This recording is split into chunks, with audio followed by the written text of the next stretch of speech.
Hello, it's Mark, and welcome to another episode of Scotch Sunday. Hello, and today I have one I've been sitting on my shelf forever, and I'm kind of tired of doing it without. I've just kind of been holding on to it. I actually was getting this while I was traveling out of the country. Got it in the duty-free shop. Had not even heard of it at that point. I knew they had a couple of duty-frees. I knew they had the Duhok, which I had previously seen on another trip, and the Tane, but I had not seen this one. This is called the Cadboll. This is to be different than the Cadboll Estate, which was a U.S. limited edition that you can just get in the stores here in the U.S., which was very good, very cereal, very forward. But this is not anything going. I'm assuming it's not going to be anything like that because this is actually finished in French wine casks. So I expect it to be very different. But nonetheless, yeah. This is, of course, from Glenmorangie. This is from their Legends collection. This was their duty-free collection. Now, they have some new duty-free offerings off, the Accord, Eleganta, and the Tribute. I don't know if these are replacing that or is it just a different line of duty-free. I'm not sure. But they're all still on their website, so I'm assuming you can still get them. So Glenmorangie is a Highland single malt Scotch, and they actually have the tallest stills in Scotland. It either means Valley of the Big Meadows or Vale of Tranquility, or Vale of Big Meadows or Vale of Tranquility. They are currently owned by Louis Vuitton. They were founded in 1843 by the brothers William and John Matherson. Production began in 1849. They were mothballed during Prohibition in the 1930s. And then again during World War II. I'm gonna, before we go any further, I'm gonna open this sucker up, let it sit in my glass and get it aired out. So, interesting. It goes the other direction. Normally, strange.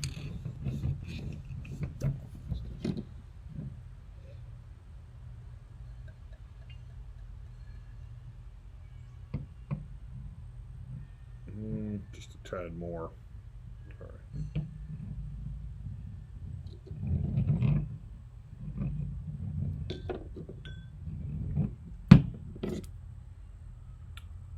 Okay, interesting. So anyway, going on. The site was originally a farm distillery under the name Morangie. And evidence of distillation goes way back to way before that, early 18th century. They have 12 stills, 6 wash and 6 spirit. Maybe they were one of the first to do do finishings in Scotch. Glendronach also was one of their others. I'm not sure who was first, but anyway, nonetheless, they were one of the first. They select their oak from the Mark Twain Forest in the Ozarks of Missouri in the United States, and they basically rent their stills out to some bourbon distilleries, and then they get them from there. But they actually air dry their wood rather than kiln dry it. They're actually the best-selling Scotch in the UK. Produce about 10 million barrels. 6 to 6.5 million are consumed within the UK. It's 43% ABV. It's extra matured in French wine casks of Muscat and Semillon. I don't know how to say that. Wine casks, which are white wine. I think they're both white wines. So yeah. Anyway, let me go ahead and show you the color here.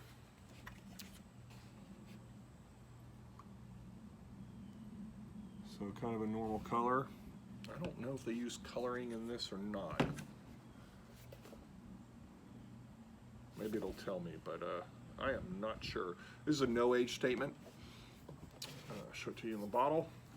This is a liter bottle. This sucker's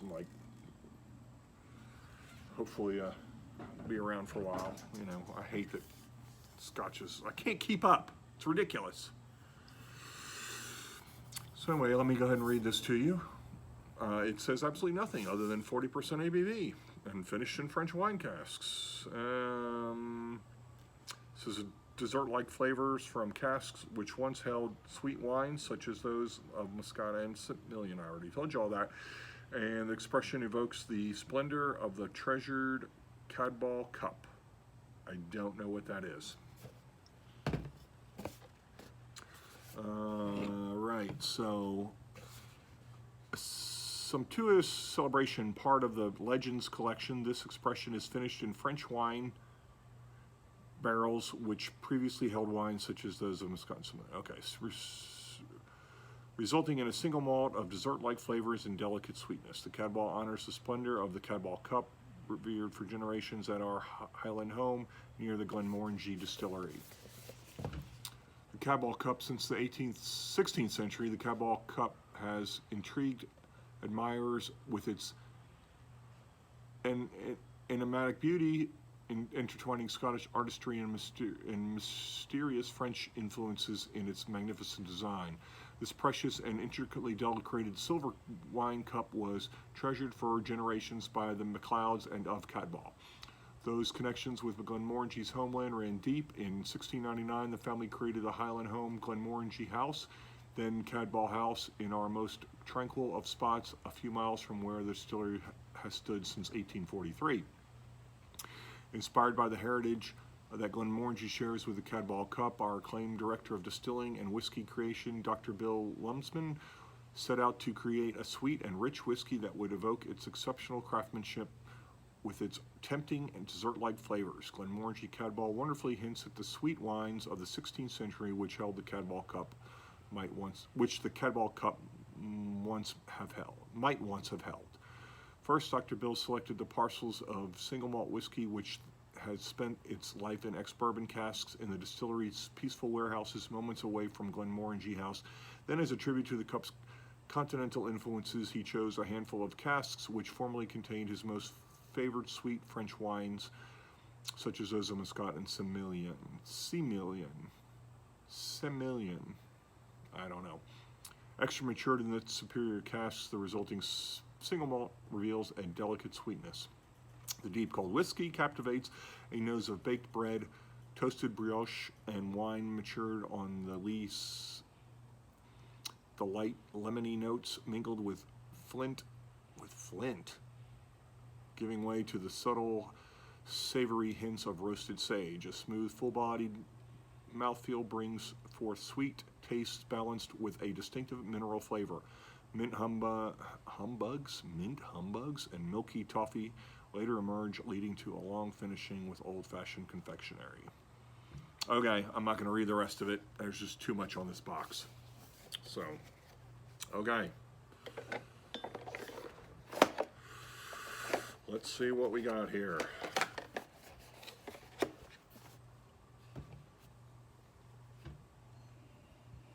Very interesting. Sweet, like, it reminds me of those lemon candy, like, what are they called? Lemon heads. Very sweet, and there is definitely lemon in there.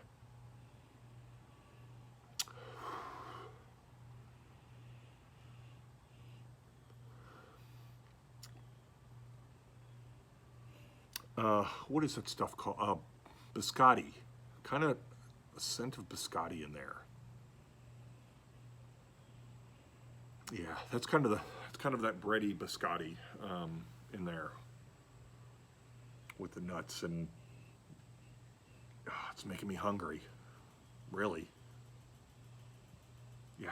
All right.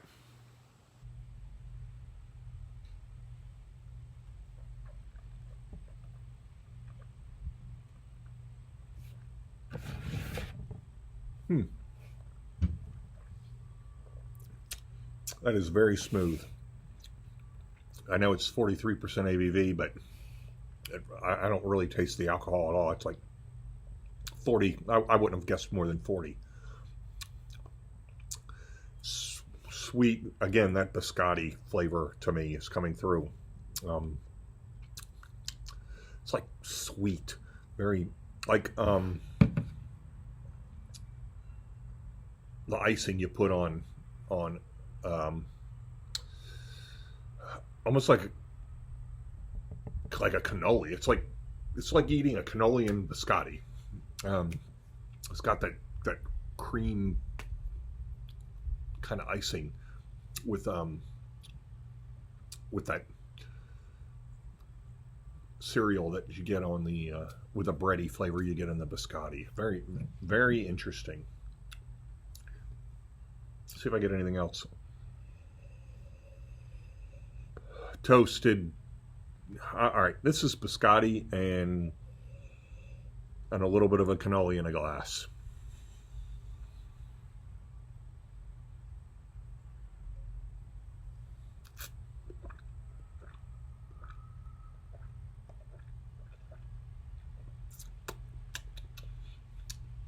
Just some lemon on the finish.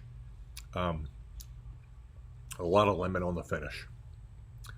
Finish is medium, but there is definitely a cereal tone in there. So yeah, that's pretty good. Wow, I would drink that again. So we're gonna drink that. We're gonna give that an 8. See you next time.